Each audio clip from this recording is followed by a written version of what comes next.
certainly. Retired Brigadier General Mark Kimmitt joins us now with his perspective on all of this. General, it's always good to have you on. What do you think of that question, whether a wider war is now more likely?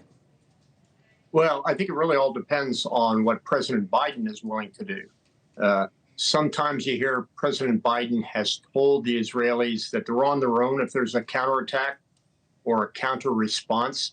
The other time you hear, as you just did, that he is completely behind Israel, which would suggest that the U.S. would be drug into a fight if, in fact, the Israelis decided to counterattack once more against the Iranians. So I think at this point we've got to really worry most about miscalculation, mischief, and any other things, because candidly, I don't think it's in our hands anymore. It's in Netanyahu's hands, and candidly, it's also in the Iranian hands. And it doesn't really seem as if, despite what John Kirby says, the United States is playing an active role as much as it could and as much as it should. That's interesting, because there was a report from Axios that came out with it first today that the way the Israelis are looking at it, here it is, that they're vowing to retaliate against Iran for the missile attacks, but they see it as if they don't have a choice. In other words, the defense ministers apparently, according to this report, told officials at the Pentagon, Israel doesn't look at it as if they have any choice but to retaliate. What would you say to that? Well, they certainly have a choice. This was a retaliation by the Iranians. For the attack that the Israelis did into Iranian sovereign territory inside of the Syrian embassy. Look, I despise the regime as much as anybody, perhaps more. But the fact remains is they've kept a cool head about all of this, and they have tailored their response that, in my mind, was set up to fail, which, again, as President Biden said to Netanyahu, take the win and move on. But this notion that somehow the Israelis attack, the Iranians counterattack, and then the Israelis feel that they need to do a counter response to that counterattack. Well, I'll tell you what, that can get out of hand pretty quickly. I want to get into that setup to fail comment for a moment. If we can bring up our telestrator for just a second, guys, and we'll take a look at some of the numbers behind this. And then, so the attack over the weekend from Iran, you're talking about 180 plus drones, 120 ballistic missiles, and 30 cruise missiles. And if I switch it over to here on the map, what you'll see is that, as the IDF has said, 99% of this bombardment was intercepted. Iran going in to Israel. Now, the big question, as the General and I have been talking about, is whether you come back from Israel here and there's an attack directed at Iran.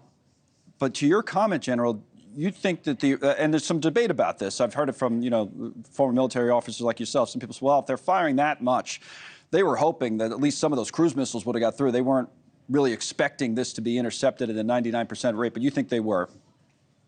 Well, first of all, we've got to understand it wasn't just the IDF that knocked all of these down. There was a significant amount of support from the United States and even from Jordan. Now, if in fact the Iranians truly wanted to get a significant attack through the air defense regime of Israel, they not only could have and would have fired about 10 times the amount, but Hezbollah, which has the largest missile inventory in the region, would have been firing in there as well. It was very easy for the Iranians to use their assets and overwhelm the United States defense, the Israeli defense, and the Jordanian defense. They chose not to do that. So in my mind, that was fairly well calculated. It's clear that we had all the advanced intelligence that was necessary to get our assets in position to help knock them down. We had known that for days based on great work done by the Turkish government with us. And this was almost as if it was an opportunity for the Iranians to bash their chests and then say, okay, we did it. It's over. Let's move on. That's interesting.